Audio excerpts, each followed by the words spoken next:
So today we'll discuss about how we can add a new server or new storage to the fabric. So what are the steps involved? We'll check like a high level overview. What is the background process happens? We'll discuss that.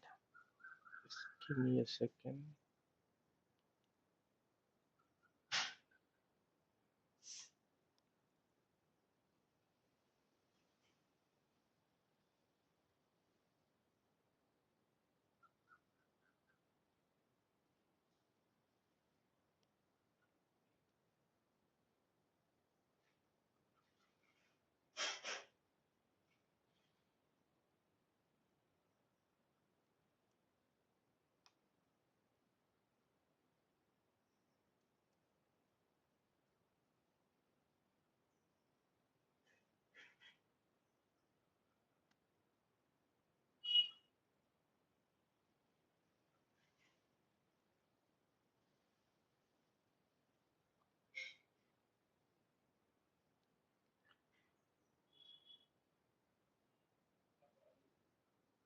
So yeah, so today we'll talk about okay, as we discussed earlier. So when you brought any new server or storage to your environment, and if you want to connect to the fabric, first what you need to do, you need to find a free ports on fabric. Like we'll be having multiple SAN switches in single fabric, right? So first you need to identify the free ports on any of the switch in the fabric. Okay, so after identifying the free ports, what you need to do, you need to reserve those ports for this server so that no one in your team will will not use those ports. Okay, after that, just ask your data center team to do cabling. uh, okay, so they have to connect server HPA with uh, one end of the cable and second end of the cable to the any of the switch in your fabric, so that uh, the cabling will be completed. Okay, so once cabling is completed, so here there is a background process which will happen between a server initiator. Server initiator means nothing but our HPA, right? Server HPA, we'll call it as the initiator.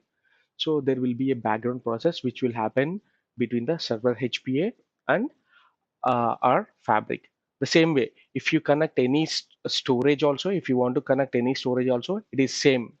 Okay, you need to connect your fiber channel adapter to any of the free ports in a switch in your fabric. Okay, so when any new node entered into our fabric, we'll do port allocation, all these things we already discussed. So as soon as port allocation and cabling is done successfully, the host initiator will send a floggy frame to the fabric. That means host will send a frame called a floggy, okay, fabric login. So as soon as a floggy frame is received by the fabric, fabric will send an acknowledgement with the with an address called FCID or PID. We can call it as FCID or PID. Uh, so Fabric, the new host which is connected to Fabric will send a request to Fabric saying that, hey, I'm connected to your network, so please allow me to access through your network. Like that, it will send an request. We'll call that request as a floggy. Okay. So w- once Fabric receives that request, what Fabric will do? Fabric will send an acknowledgement stating that, hey, I got your request, so I'm accepting your request. Like that, it will send an acknowledgement. Along with acknowledgement, it will assign an address to that particular server initiator. We discussed, right, during our topology discussion, uh, if you connect any device to switched fabric network, then every device will get a 24-bit address, right? That is what we discussed in yesterday's session. So that is, we can call it as a PID or FCID. Okay, so With the help of this FCID address only, the devices within the fabric will be able to recognize each other and will be able to communicate with each other with the help of that address only. Okay, so this is FCID. FCID is a 24-bit address which will be divided into three octets. That means it will be divided into three 8-bit address sub addresses. Again, the first one is the domain ID, second one is the port number, and third one is the ALPA. Okay, so domain ID means nothing but, for example, let's assume that I have four switches in my fabric.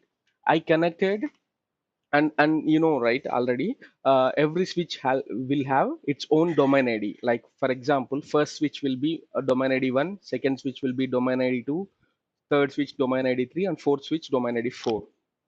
Okay, for example, let's assume my server initiator connected to a port in switch 4. Let's assume that. Okay, so switch 4 means the domain ID of that switch is 4, right? So here we'll get a domain ID like 04. Okay, second one is the port number, like to which port on that switch our server initiator is connected. So it will get the port number in here. And ALPA means, for example, your server is not connected to Fabric directly. Okay, it is connected to a hub, and with the help of hub, it connected to the Fabric. Let's assume that, or it is a part of FCAL network, fiber channel arbitrated loop network, and um, through that loop it connected to fabric instead of connected direct connection. Then you'll get a ALP address as well. Normally no one is using FCAL topologies nowadays, right? So mostly if it is if in your device is connected to fabric directly, then mostly ALPA will be address will be 00 only. Okay, so if it is connected to fabric through any FCAL network or through hub, then only this ALP address will change, or else it will be mostly 00 only. Okay, so this is the first process. Whenever you do cabling, uh, the FLOGI is a procedure which will happen in the background to establish the communication between our server initiator and Fabric. Now, my server initiator is a part of Fabric now. Okay. The second process is PLOGI. Okay, PLOGI. As soon as FLOGI is completed, we need to do zoning and all. Okay, so once you do the in zoning is a procedure which I'm going to explain you later. Okay, zoning is a procedure which will where will mention like which server has to communicate with which storage, like that we can do we can change, we can manage the access by zoning. Like for example, I have 100 servers connected to my fabric, and I have 10 storages connected to my fabric. We cannot allow each and every server to access each and every storage, right? There might be some restrictions. So if you use zoning, then we can restrict the access, server communication to storage, like that. Okay, we'll discuss about it later. So as soon as zoning is completed successfully, then server will send a plog frame to the storage array. Okay, server will send a plog frame to the storage array.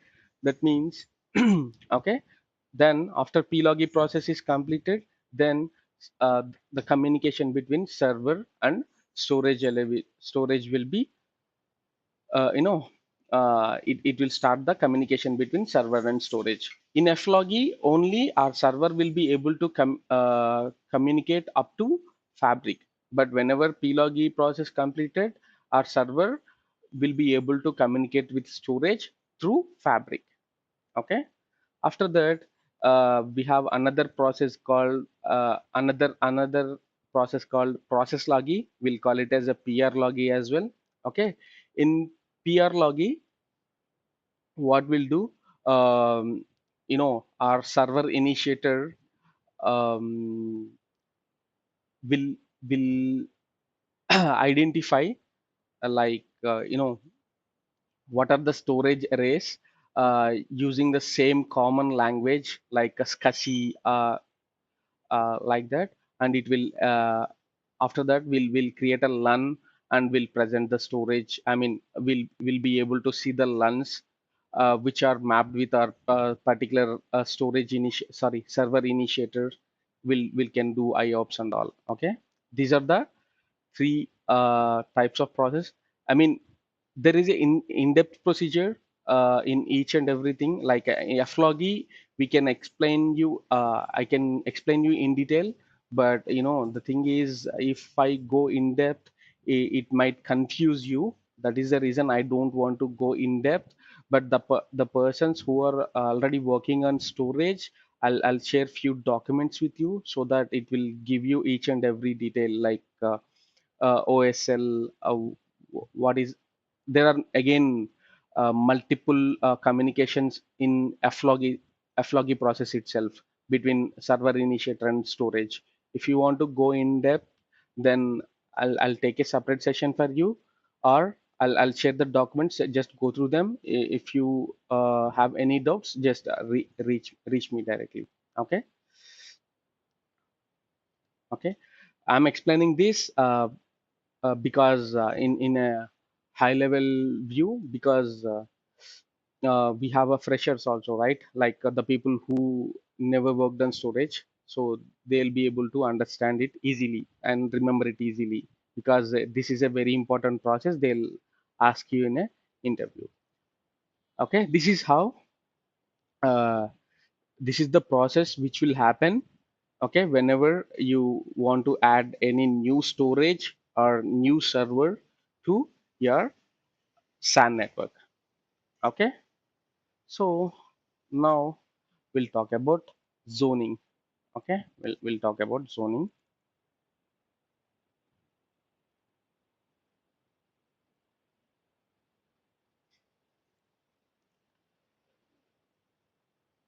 Okay, so let's assume that I have two fabrics, fabric A and fabric B. In each fabric, I have only two switches. Okay, which is a switch 1, switch 2, switch 3, and switch 4. Okay, let's assume in that way. And I got I bought a new server and I want to connect this new server to my fabric. Okay. And the same way, I bought two Netapp controllers, which is a cluster. I want to even add my Netapp storage to the fabric. Okay. So then we'll see what are the things we need to do, and in how zoning will take place here. We'll see. Okay. First, as we discussed here, we need to do cabling like HPS. We need to connect our server HBS and storage FCS to both the fabrics in a redundant way. Like, see, let's assume that I have two HBS in my server, and these two HBS are dual ported HBS, so that I'll connect one of my port on HBA1 to fabric A, and that's the second port of HBA1 to fabric B, and first port of HBA2 to fabric A, and the second port of HBA2 to fabric B. So that if I lost HBA, still I can my server will be able to communicate through fabric with the help of second HBA. If I lost one port in HBA, still I'm able to and my server will be able to do communication like that. If I lost one fabric, still my server and storage will be able to communicate with each other with the help of second fabric. The same way in controller also we'll be using two ports, right? For example, if my one fiber channel adapter went down, still my controllers will be able to communicate server through another FCA like that. So in a switched fabric topology, will maintain redundancy at each and every point, like HBA level as well, fabric level as well, or storage connectivity level as well, will maintain a redundancy. Okay, generally they'll configure it in this way. Okay, so if you want more redundancy and more load balancing, you can increase the number of ports. Like in few servers are there which requires very high performance, and they want more redundancy, then they'll implement like a 4 HPS also. They can do that. Okay. I mean, again, it is based on the your requirement. Okay, based on your performance and availability requirements, we'll select the number of HPS and number of FCS on, okay, storage. Okay, now let's talk about zoning first. Little bit theoretical, like how many types of zoning we have, what are they? Yeah. So zoning. Zoning is a process which will restrict the communication between the devices which are connected to our fabrics. Okay, so like I have a server which should uh, be able to which should allow only to connect to the storage one, and that server will be not allowed to communicate to all other storages. So what we can do, we can restrict our server access with other devices by doing zoning. Like if we can create zoning between only server one and storage one, so that I'll not create any other zones, that so that my server one will be able to communicate only storage one. Okay, like that we can restrict the access between the devices which are connected to our fabric. Okay, there are three types of zoning. Okay, so one is soft zoning, and we'll call it as WWN zoning also. Second one is hard zoning, we'll call it as port zoning. Third one is mixed zoning. In this, we'll use both WWPNs as well as port zoning. We'll combine both of them. Okay, but generally, people will prefer. Most of the organizations will go with a soft zoning only, which is a WWPN zoning, which is very easy to manage, and yeah, that is the reason people will prefer soft zoning. Okay, most of the organizations. So we'll see how we can do zoning. Okay, so what I'll do, let's assume this is my actual setup. Let's assume I'll assume here as this is my actual setup, and I'll do zoning. So I have already captured I have already created a plan for zoning. So I'll explain you all the commands with here. So in zoning, we have three steps. First one is alias creation. Second one is zone creation. Third one is adding zones to the configuration, active configuration. So first step, alias creation. So what we have to do, we need to, here we'll use WWPNs, right? And these WWPNs are, you'll be not able to remember them because they are very hard to remember. And also by seeing WWPN, you'll be not able to confirm that this WWPN belongs to this particular server, or this WWPN belongs to this server, this storage, like that, right? Because it is very hard to find which to which server or storage it belongs to, and it is very hard to remember also the address. That is the reason for our feasibility, what we'll do, we'll create alias for the alias name for WWPNs. So here my server one HBA1 first port and my server HBA2 first port, they are connected to fabric A and switch one. Let's assume that. And my storage FAT01 0A port, let's assume it is my fiber channel adapter, which is a 0A. Let's assume that. And my FAT0 to 0A, these two are connected to a switch called the switch 2 in fabric A. Okay, so what we'll do, we'll create alias names, so that by seeing alias name only, we can easily identify, hey, okay, this WWPN belongs to this alias. That means, so okay, this WWPN belongs to server 1 HBA1 port 1. Okay, we can easily identify by seeing the alias name itself.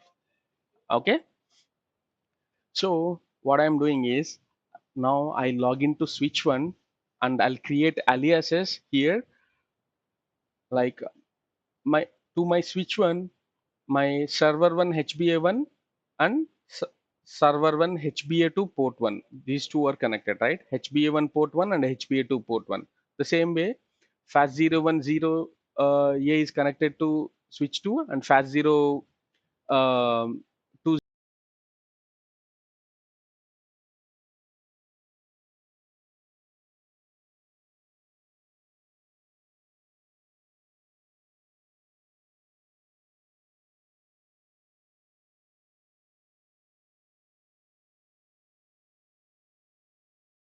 conventions.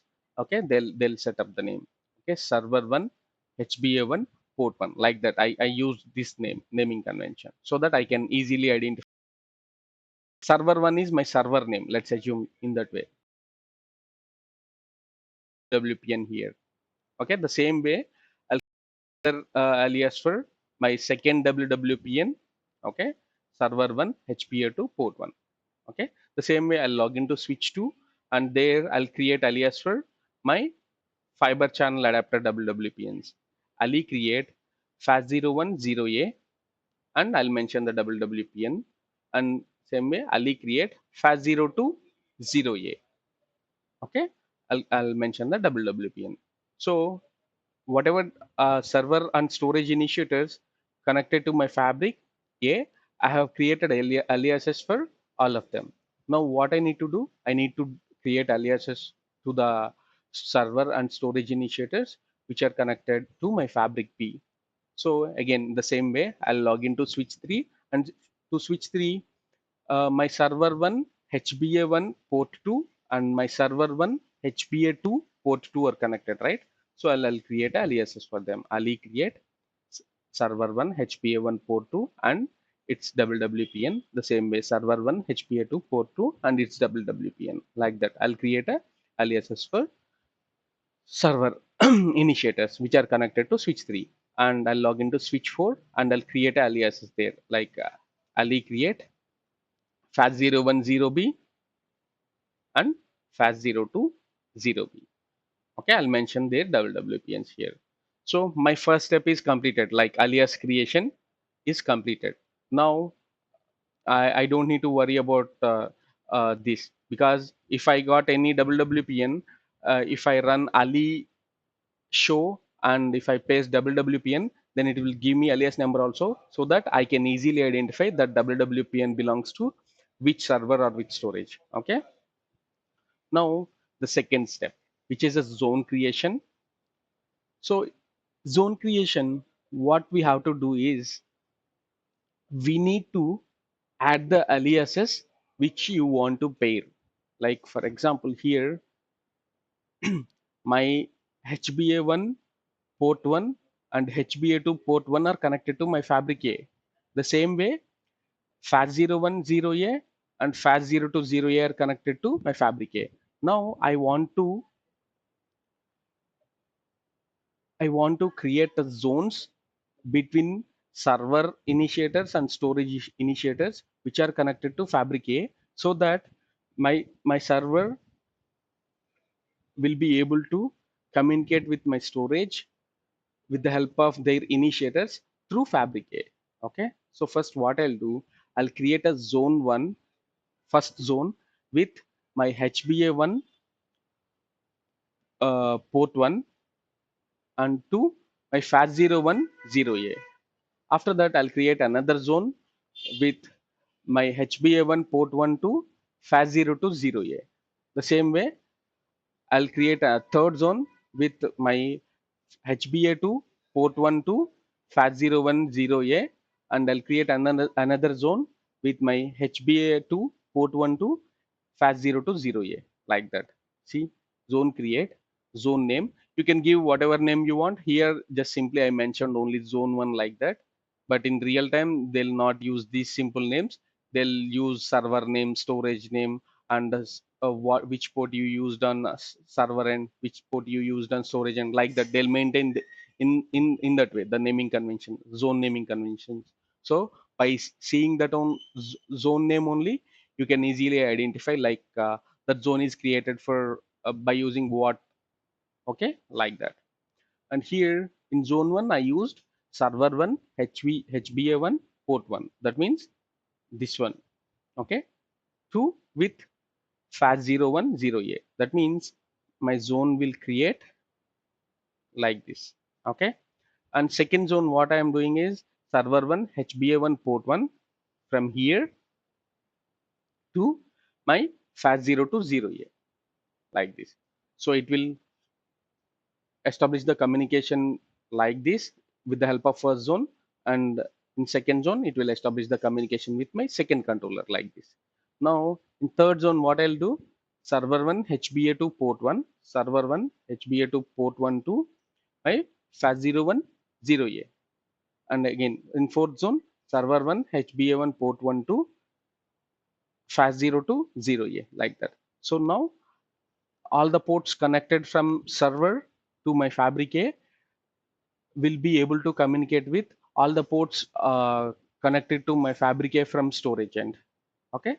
Now the same way you need to create zones on fabric B as well. Okay. Like what we'll do, HBA1 port 2 to FAT010B. The same way HBA1 port 2 to FAT020B. Now second HBA2 port 2 to my FAT010B, and HBA2 port 2 to FAT020B like that. So that once it is once I created a zones on second fabric also, now my server and storage will be able to communicate through fabric B as well. Okay, just I have created a possible connections. How many connections are available? I created those many zones. Okay, so our second step is also completed. Still they'll be not able to communicate with each other because I have not created, I have created zones only, but I have not added these zones to the configuration.